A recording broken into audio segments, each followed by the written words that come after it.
Hello, I'm Sheila. I will be your MC for tonight's gathering to celebrate the writing of Leonora Russell, who is here to talk about her book, The Black Sheep Manifesto. This book highlights the painful experience of Miss Russell being excluded from her grandmother's death care after taking care of her grandparents for 20 years, but hopefully sharing stories that many women can identify with. Stories like early sexual abuse, misogyny, and secrets in families, inequality in the face of capitalism, but in humorous ways. So often, Black humor allows us to look at painful issues like the impact of sexual abuse and take it out of the overpacked closets where secrets in families are held. Here is an excerpt from the book. Description on Amazon. Leonora Russell details the painstaking process of joining the family's Black Sheep rejects. Quite by surprise, after letting her sexist, money-grubbing, closed-minded family know how she felt about, well, everything good girls don't talk about. Miss Russell shares the heartbreak of being denied the ability to care for her dying maternal grandmother after cleaning and caretaking for her grandparents for 20 years, in this funny, relatable, and poignant tale of family dysfunction. Who are we without secrets? Who do we become in our families when we are the Black Sheeps?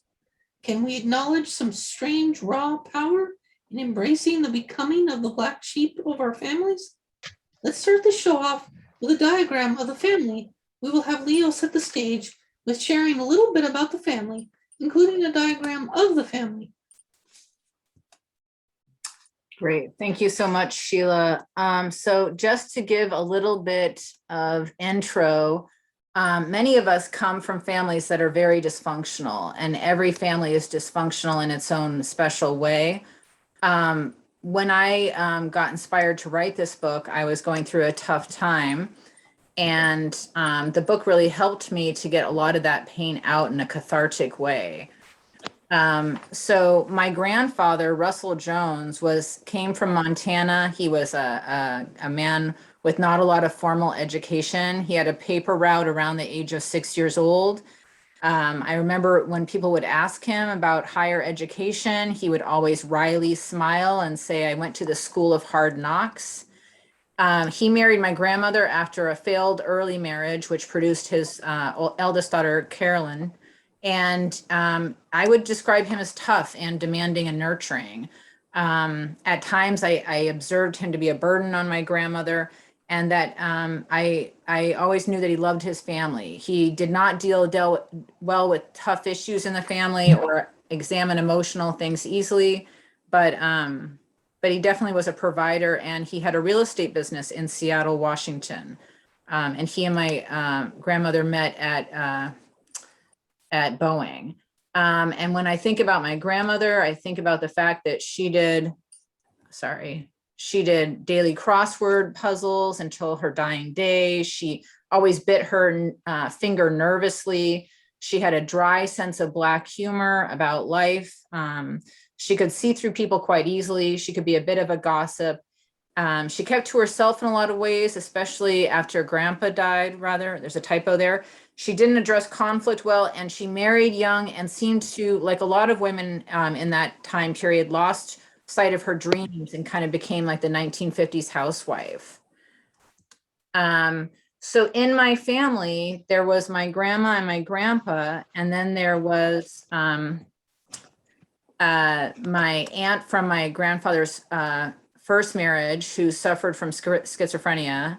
My nurse aunt was the oldest child of my grandparents and was kind of looked over in that she was a girl, and the power and the emphasis on, just prestige in the family seemed to ride on Uncle One. My mom was the third child from that union, and then my uncle number two was the youngest. In the family, there was a lot of money associated with Uncle number one and Uncle number two. And what I call Black Sheep cousins were my cousins from my mother's older sister, the schizophrenic, who was out of the family circle. She wasn't at family gatherings. And I had asked my cousin to speak about that later, but she was someone who was not part of the family and was kind of excluded in a lot of ways. But my nurse aunt was a single mom, and she often needed help from my grandparents. And my parents, I joke about them giving up money to sell Jesus, but they gave up selling real estate in Seattle to go to seminary and become ministers. So the emphasis on money kind of stayed with the two uncles in the first family. In our family. So in my family, there was that my mother and my father, but with my three sisters down here, not my half brother, I found myself orienting towards people that were often misunderstood in the family, and often people that kind of stood out to me as people that weren't always accepted. So that could have been my black sheep cousins from my schizophrenic aunt. They could have been my homeless cousin, who I talk about more in the book. It could have been my gay cousin, but I was definitely interested in people in the family who weren't necessarily feeling included in the family culture. And I'll stop right there. But that kind of covers some nurse aunt and Jesus cousin and my black sheep cousins. Those were kind of some of the major characters in the book. But I'm going to stop screen share and go ahead, back to you. Okay, now I'll read a segment about Jesus' cousin, who was the designated caregiver for Leo's grandmother, as directed by Nurse Aunt. Do you mind speaking a little bit louder? Sorry, yeah. It's okay. Jesus' cousin sends a text that I am only allowed a 15-minute visit with my dear grandmother, and despite taking days off of work, another visit can't be expected for 5 days. She also insists that she will need to be present for my time with my grandmother, assumedly because of a cough drop. My aunt has apparently not been moved by my tears and has cut off all unsupervised contact.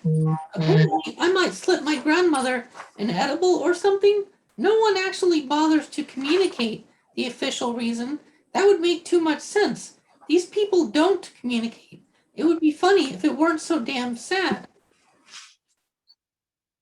Okay, sorry. Yeah, this is you. Yep. Oh, okay. Now we will have Lauren read from who will be representing Jesus' cousin. Lauren will read the text from Jesus' cousin, and Leo will read some of Leo's responses to the text sent, just to get a vibe of the cattiness we clearly see perpetuated by a misogynistic culture.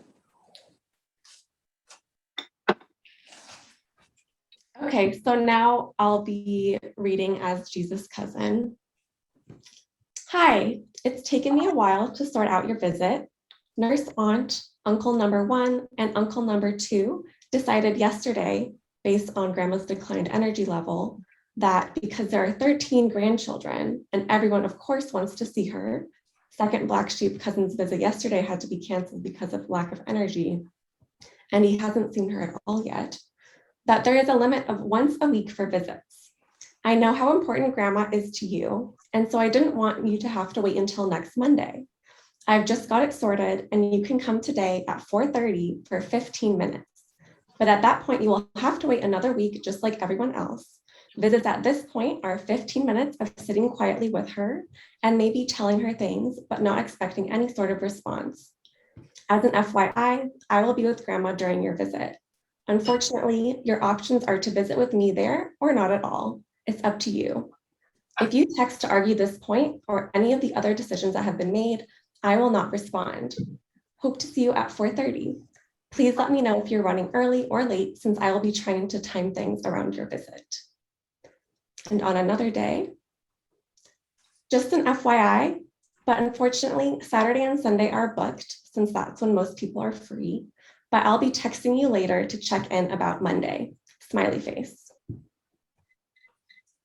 So my response to that particular email came from, a place of hurt, but also just a deep sadness. And so I think there's a part of all of us that can relate to being in those moments of anger and sadness and loss when you're losing a loved one, and you're not always your best self, and you're not feeling like being nice to people that are not being nice to you. And so my response was, I don't think you understand how hurt and angry I am, so please don't send smiling faces. I can never forgive this. And this was not being allowed to care for my grandmother, who I'd been close with for 20 years. And your smiling face seems to be taunting me. I just don't want to pretend, and I have nothing but deep rage and pain and just want to see my dear grandmother without pretending you're being nice. It's a fallacy. I would rather be based in the reality of my persecution. I will see you at 10. And no, you don't need to send me some warning text. I'm simply letting you know my boundaries with the goddamn smiley face thrown in my face like salt in my wounds. I will be there at 10. If you send me one more text that has anything in it that is not pure logistics for a date starting this Monday, I will stop scheduling you. If you have issues with me, you can talk to other people about it. Every single one of your non-logistical texts takes time and energy and focus away from grandma, and I will not spend one more minute of the end of her life on it. I'll see you at 10, but obviously, I'm sure you will not spend precious time bringing this up. And if you do, I will ask the nurse to have you removed. My response, no threats are necessary, and my time with my dear grandmother is my only goal. I was just setting my own boundary. My time with my grandmother is precious, and I'm just asking for my boundaries to be respected. Thanks.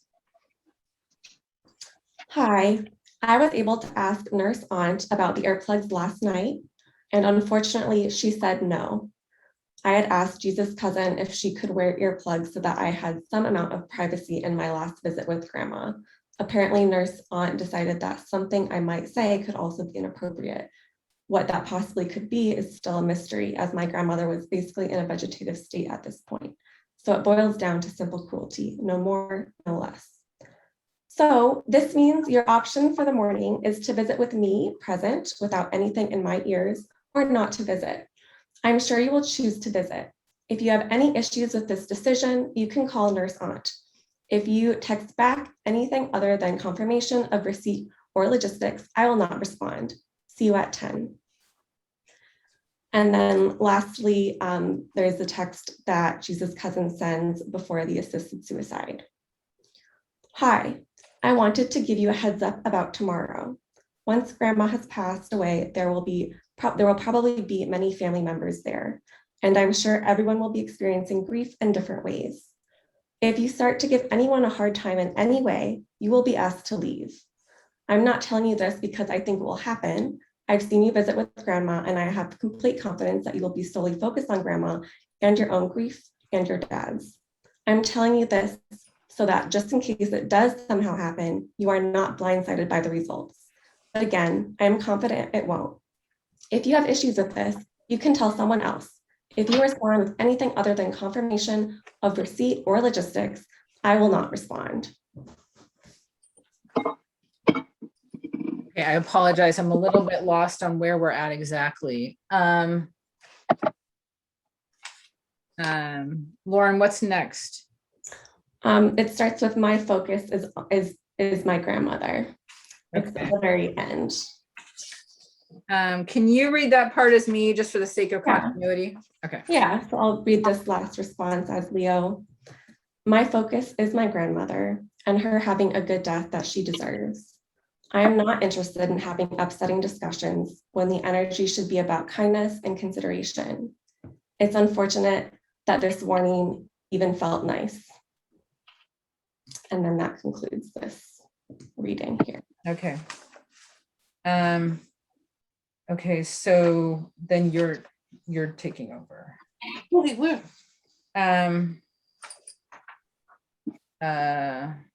Oh yeah, okay. Yeah. Okay. This must have been such a sad time for you. I want to read that book you wrote about. I want to read about what you wrote about in this your book. Jesus' cousin's text reads like a sample discussion in how to handle a borderline personality. Set limits, tell them you won't engage in X, Y, or Z, refuse to engage, maintain boundaries.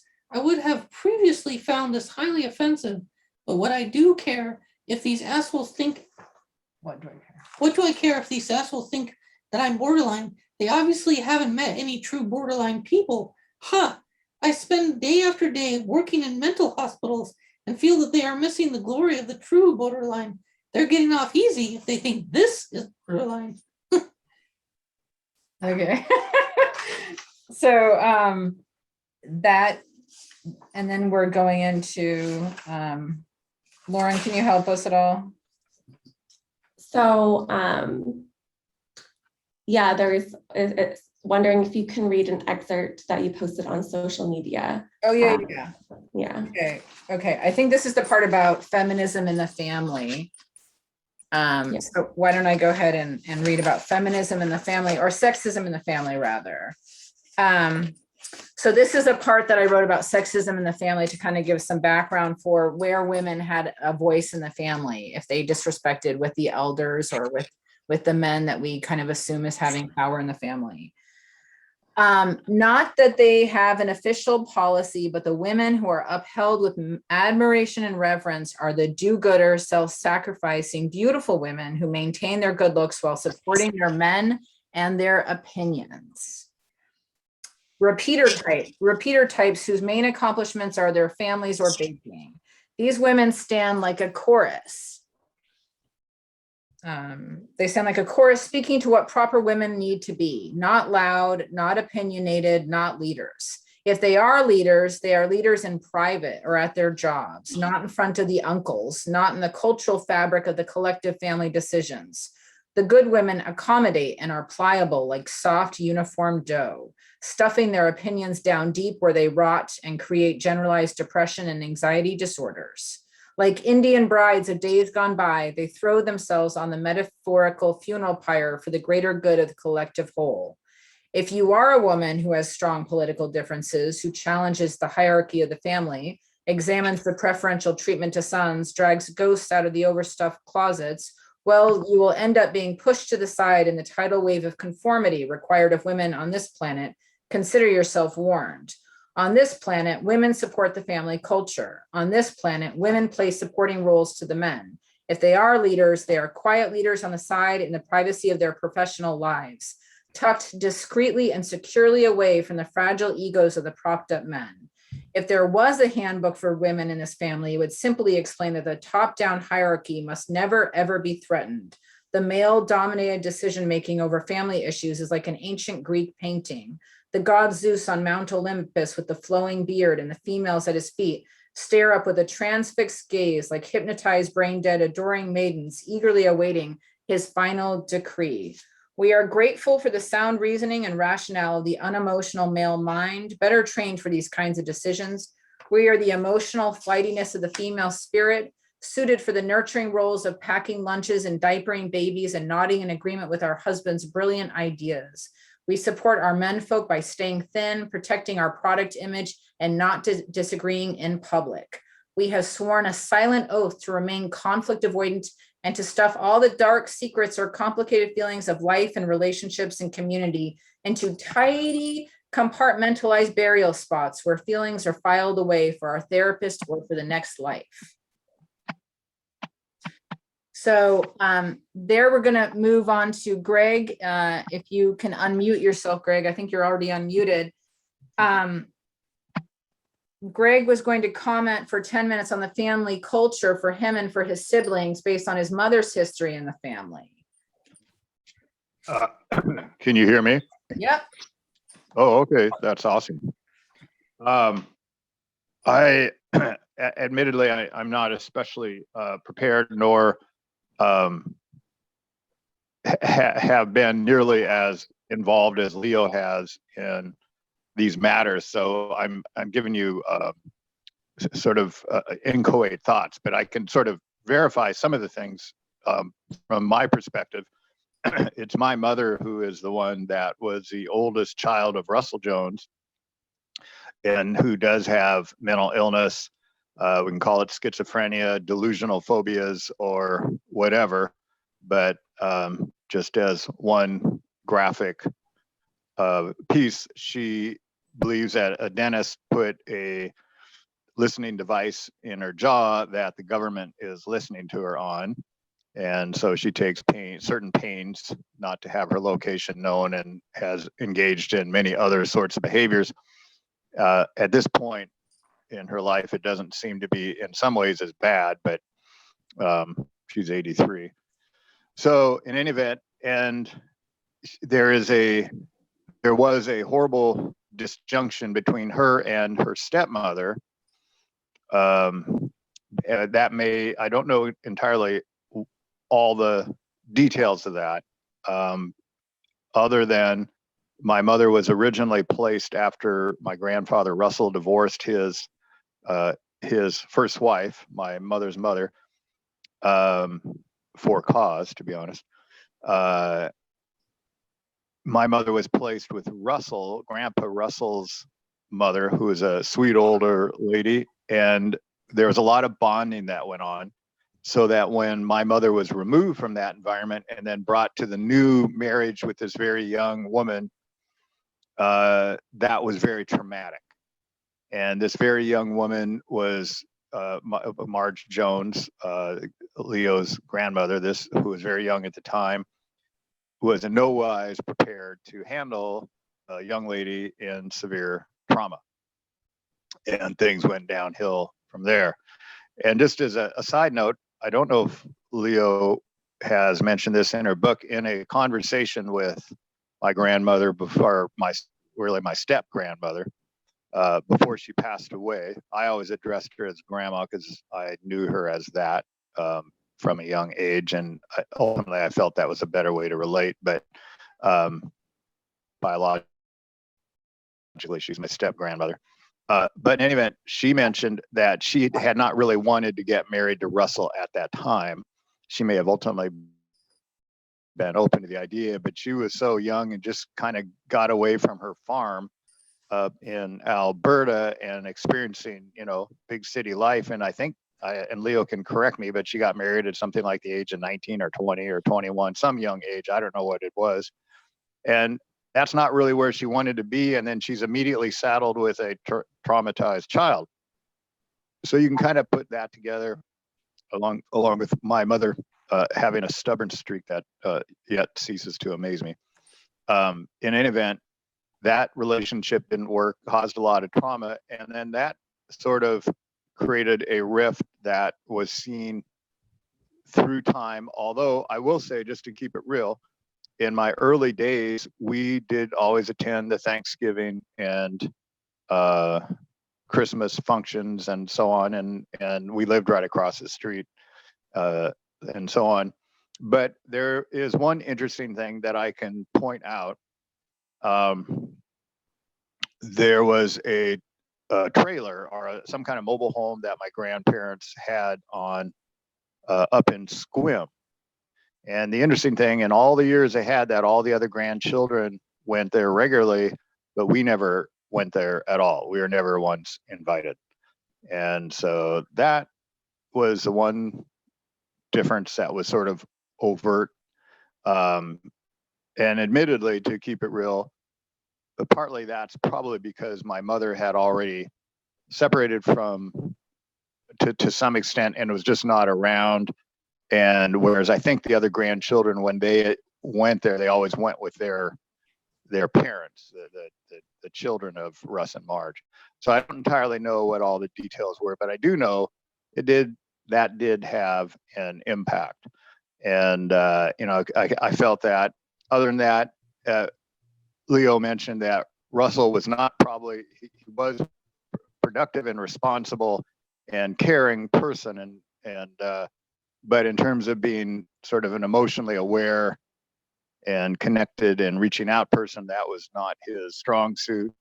And at least in our instance, Marge, while she was always quite cordial and even helped me in particular one time, didn't reach out. And admittedly, we were young and didn't reach back. So I'm just giving you kind of my little pieces of the picture. That Greg, do you mind commenting on money in the family?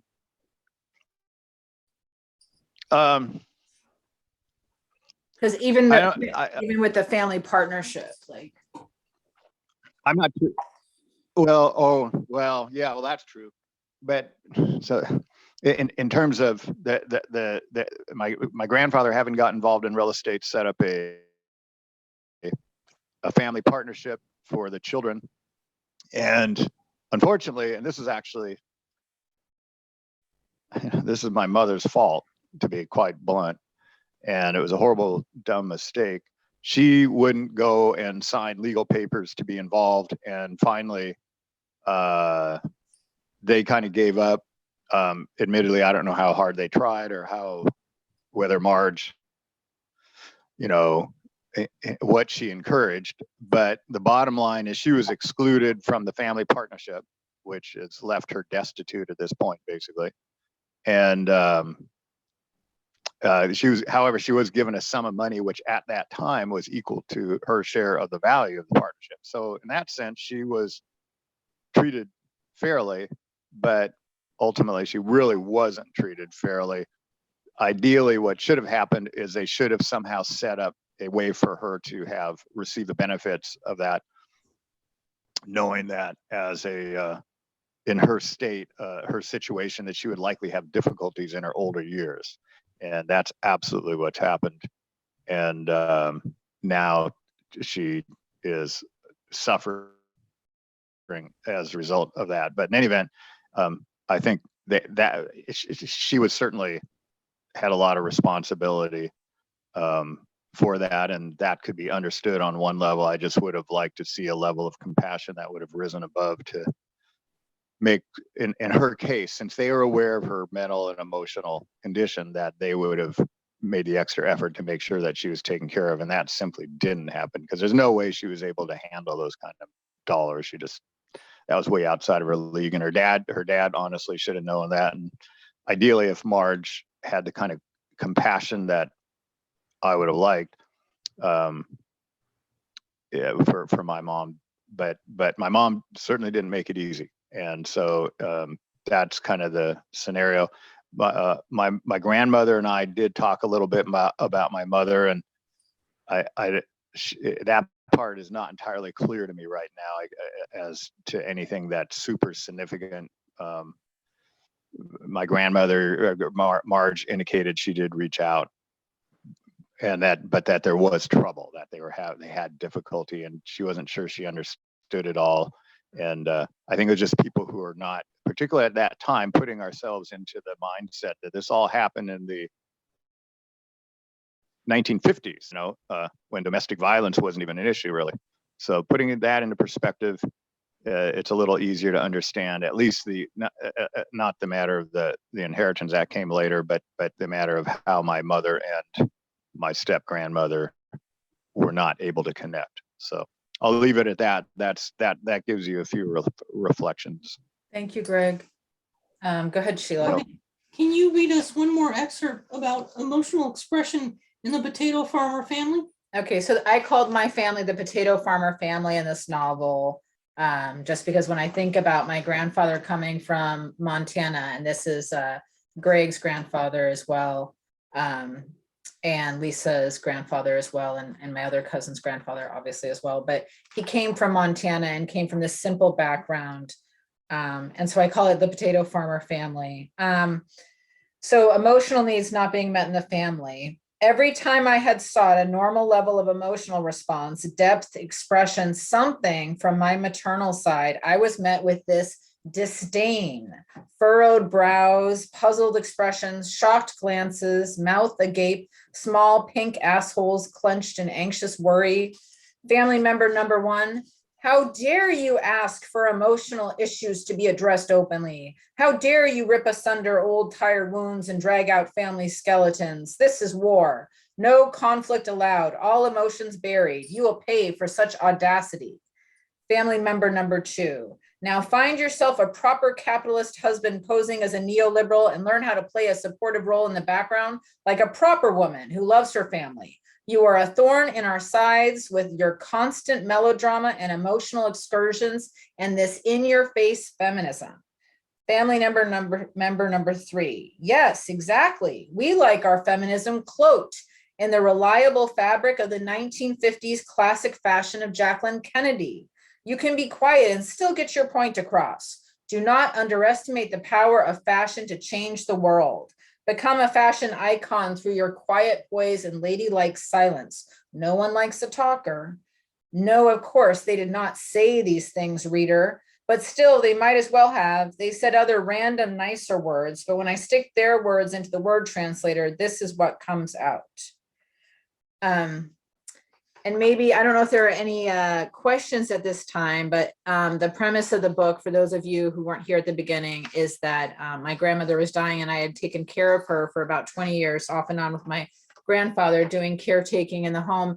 And so it was an act of exclusion and an act of unkindness that I was determined to not be able to be a caretaker for my grandmother. And, you know, I've had so many friends that have come to me in similar circumstances who are excluded from the care of their mothers or their sisters or their brothers or whomever because of family politics. My friend Fred, who the book is dedicated to, he passed away recently, but, you know, it always struck me as so sad that he loved his mom so much and that he had a restraining order put against him. And this is like a well-educated family, like a upper class Jewish family, and from New York City, from Manhattan, and were really high up in the reform movement when it began, like really well-known family. And yet they were experiencing those same kinds of things, which are when families have drama, it's not always pretty. And Lisa, I don't know if you're on the call, but I was hoping that you could say something about sexism in the family, like from your perspective of like the uncles and how the women have been treated. I don't know if you can unmute yourself. Yes, I think I can. Can you hear me, Leo? Yes. Yes. You know, I think your synopsis of these women that were really putting out this one front, but actually being you know, just really not taking an equal partnership with their respective husbands. And it's really, I think it was very accurate with what I have seen over the years in the family. Very status conscious, very conscious and oh gosh, very limited in their emotional world. That it's really this family and the woman they are severely stunted emotionally. It's really terrible. So when you go in there, there's really not much going on. It's very superficial, emotionally stunted, no depth, and it's really sad. There is not the connections. There is, the women do not, for example, they don't reach out emotionally. And even, you know, even my grandmother, which is my step grandmother, the first time she ever reached out to me emotionally was on her 95th birthday when she was in a wheelchair. And it was very touching. I really appreciated it. But I thought to myself, gosh, it would have been so nice had that happened, you know, for the last 50 years.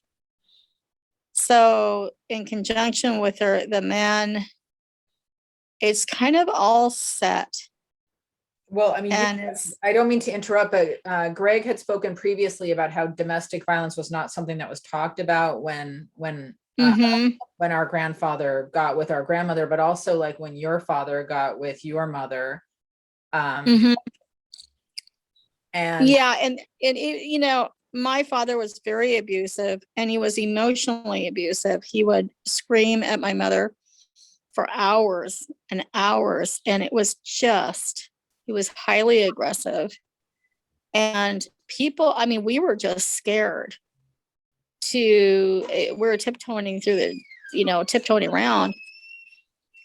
And the way he treated my mother was terrible. It was just, it was awful. Would you say though that the culture of the family was such that the women were kind of wallflowers, that they were kind of in the background, and in that they got kind of made into black sheep the more they got uppity and had an opinion? Oh yes. Oh Oh, absolutely. You were not supposed to speak out. You weren't supposed to rock the boat in any way, shape, or form. Yeah. You were supposed to be in compliance with this, whole setup. And so like my mother, here she was abused for, all the years I remember until I was 5 when she had a nervous breakdown. Yeah. And I believe that the abuse was a lot of the reason. Right. And I talk about nobody that. was allowed to talk about it. It was like I talk totally about not that. allowed. I talk about that in the book in terms of schizophrenic aunt was cut out of, was not included in the family, even though she was the eldest child, that it's these women. Yeah, she was. Oh, that I couldn't quite hear you, Leo. What was it?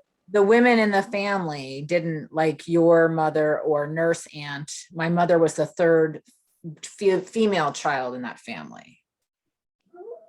You didn't see a lot of power with those female figures, with the girls. No, they didn't have a lot of innate power. No, the females did not have the power in that family. Right, which is interesting because in that sense, no. And wouldn't you say that becoming a black sheep was pretty much guaranteed for women that were weird or strange or awkward or in any way different than like this kind of Betty Crocker image of women? Well, and I think really it's like, I think that if you, well, my mother,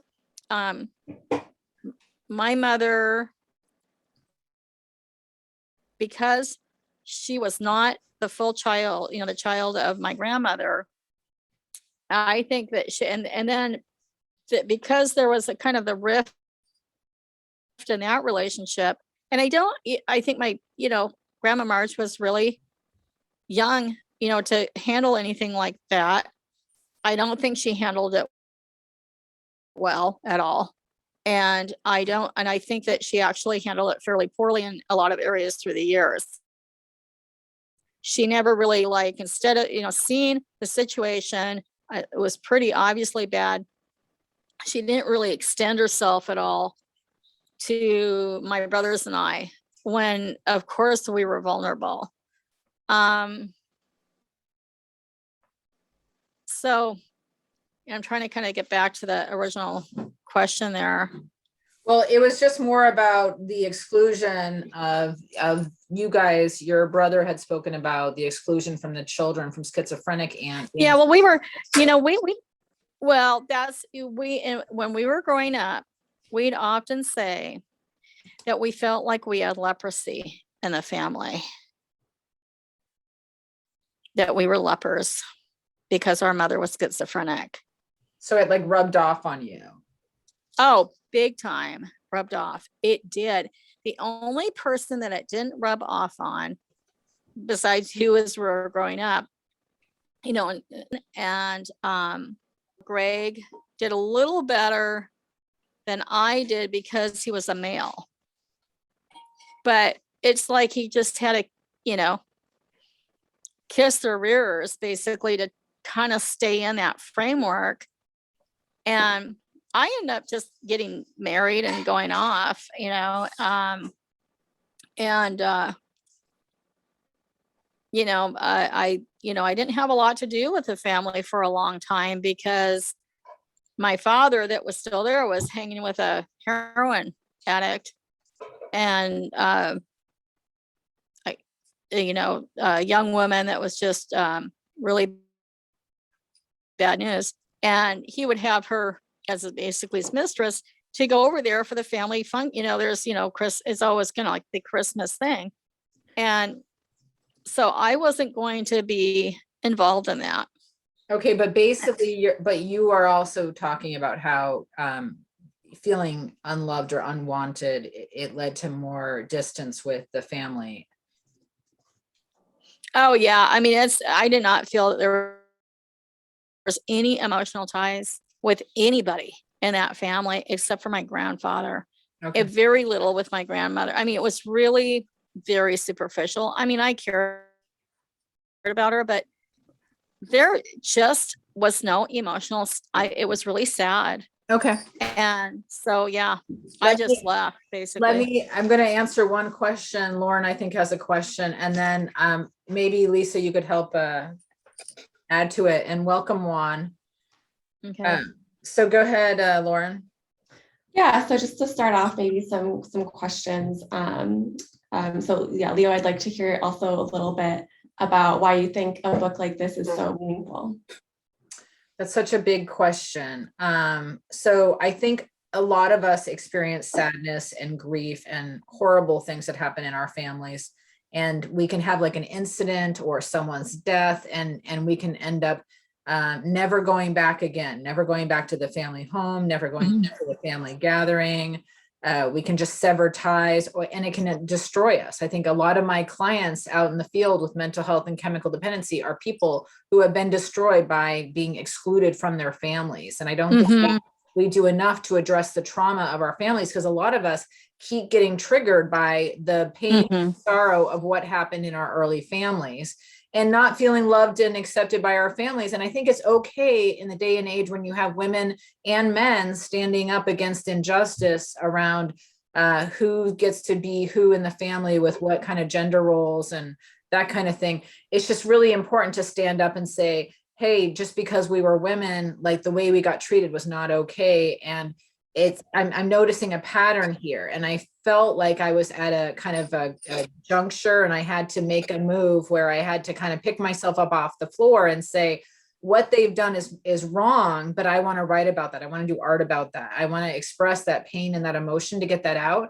because I don't want anyone to sit with the toxicity of this, including myself. And I want to show others we can challenge our dysfunctional families. You know what I mean? We can make it humorous. We can make it sad. We can do Black humor about it, whatever. But let's talk about these painful truths like sexual trauma in the family. Let's talk about these ghosts of suicides in our family. Let's talk about why these people committed suicide in our family. These were subjects that were never talked about in my family.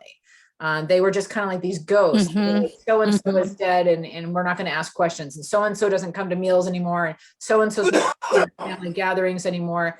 And so I think that we're in this culture now where I want us to move as a society into a place of not having stigma associated with embarrassing aspects of our lives. How do we talk about not being loved by our families and regaining that power, being the Black sheep? Because I want to do that for so many of my clients. I want to tell my clients, you had the power to seize that power, being the Black sheep. Could you say something about being the Black sheep? Well, okay, so one of the things I was going to say was that when you have someone who is rejected by their family, right, for whatever reason, it's not just the family that's rejecting them.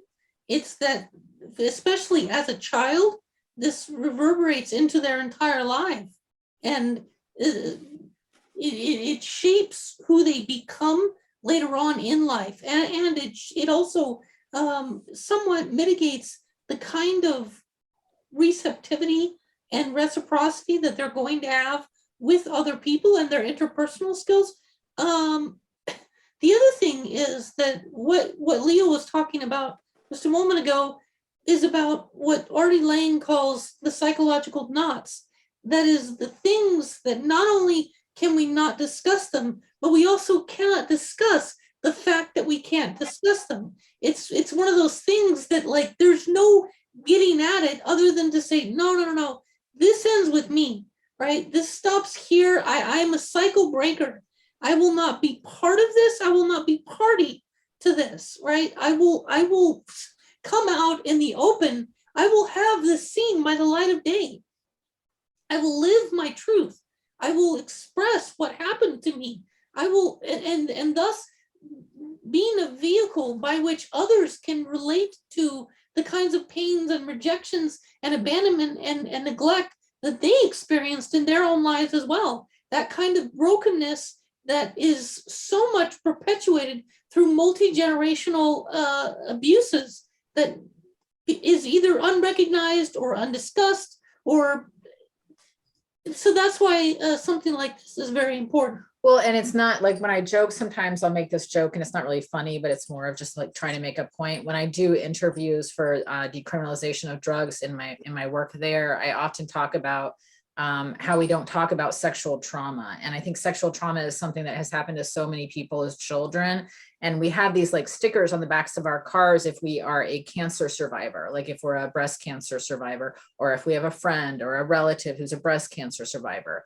And we kind of say proudly, like, I'm a survivor of cancer, but we don't acknowledge, like, I'm a survivor of childhood sexual abuse. Do you know what I mean? And but these aspects of things define our lives. And I love what you just said about how do we like unpack the stigma of it and reclaim our power, because I think until we do, we are going to be defined by these families that are dysfunctional, that are telling us that we're the problem, right? The person who talks about the dysfunction is the problem. And I just want to create a movement that challenges that, and hopefully in funny ways, because I think a lot of times we can take medicine down more easily when we can find some humor in it.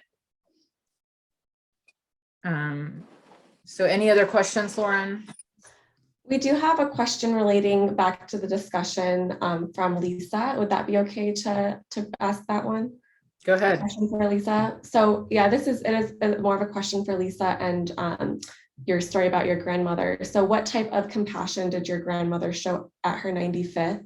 And was it short-lived, or did it start a relationship between you two? If Lisa is also comfortable answering. Oh, yes. Oh, was that to me? I think so. Yeah. Oh, the funniest thing, she was in her wheelchair and she told me that she always loved me from the time I was little. When I was a baby and she was diapering me, and she said, and I just loved you. And she gave me the nicest, it was so touching. She gave me a hug and a kiss. And it was like, I've never seen that side of her. It was like, oh my God. And here I was, and I was never see her alive again. And so it was really amazing. I just wish, I wish we would have had that kind of relationship, because it was really, I desperately needed that. But wow, it was just really kind of unexpected, but it was wonderful. And one thing that happened with us in our funeral, we were eliminated when they did the big talk on the family and who, what's what, and who, how the families really, children and the grandchildren and all that stuff. We were actually left out. My brother and I, and my children and my mother, we were all left out of that. And so we had quite a stigma. And I think to get back to Leo, if you questioned them at all, if you brought up emotional stuff, if you brought up stuff they didn't want to talk about, if you challenged them, you would become a black sheep. I mean, you're just not going to be popular. And so what little tie they had with you, there was no emotional basis, it would be cut. And that's how these people are. And it's really dysfunctional. It is not what families are supposed to be about. And Leo, the way she was treated was, with in regards to our grandmother, was just terrible. It was terrible. It was just inexcusable. And these people are very cold. They're very callous, very unloving, and really arrogant, and emotionally, well, they're emotionally, yeah, it's really bad. So I went back for Thanksgiving a few years ago. I hadn't been there for a long time. And you know what? Everything I saw, after these years of raising a family, I was wondering if I would have a different person, if I would see different things. And no, it's not at all. So it's this kind of dysfunctionality that impacted Leo, that impacted me, that impacted my brother, and certainly my mother. And I think it's really impacted more people in the family. Nobody will talk about it. Yeah. It's been very injurious. Yeah. Any more questions before we end today? Well, I do want to say one more thing. And that is that it's not just dysfunctional, it's also dehumanizing, because part of the fact of being a human being is that biologically we need one another. We need to touch and be touched by each other in a respectful way. And we need to trust and be trusted. That kind of reciprocity needs to exist between all members of our community, whether that just be a small family or a larger community. And if we are denied that, we are denied access to our own human agency, right? So it is a kind of violence in and of itself. It's a violence on the emotional level, because Yes. it's to scar a person and deny them their emotionality, their connection to their emotionality. It's I know this so well because, of course, I've experienced it in my own life. Yeah, and I'm really hoping that there are lots of people out there that can say, well, wow, I always saw myself as the black sheep, and I wore that label with shame, or I wore that label with embarrassment, or I wore that label with humiliation. And what if we make it cool? Like, were you the one who stood up and told everyone that, dad was molesting everyone? Well, good for you. Let's like raise an act of love towards these black sheeps out there, because it's not easy to be the black sheep. Right. It's not easy. And maybe it's easier sometimes to be part of dysfunctional systems, but some of us find a way to break out of that. Unfortunately, there's so oftentimes a loss associated with that. We don't oftentimes have a culture that supports people and says, oh, we've got these great, surrogate families for anyone who's a black sheep. We'll get you right over to our surrogate family, that we don't often like offer the support to people that leave families that are dysfunctional, and families are their own weird culture. And so you get ingrained into that culture like your own little planet. Oftentimes in my book, I talk about being on Potato Farmer Planet, and in Potato Farmer Planet, the way that women were treated was normal. Like no woman was standing up that was allowed at the parties. It was only the bad women, the women who acted up, who weren't allowed at the parties. But I think that's everything for today. I appreciate everyone so much. Do you want to? Okay, thank you everyone for coming today. Please buy this book. We actually, sorry, just to interrupt really quickly. Oh, sorry. We have one more question that just popped up right now, if you want to take the moment to answer it, or if you'd like to. No, that's fine. We'll do the question, then we'll end. Okay.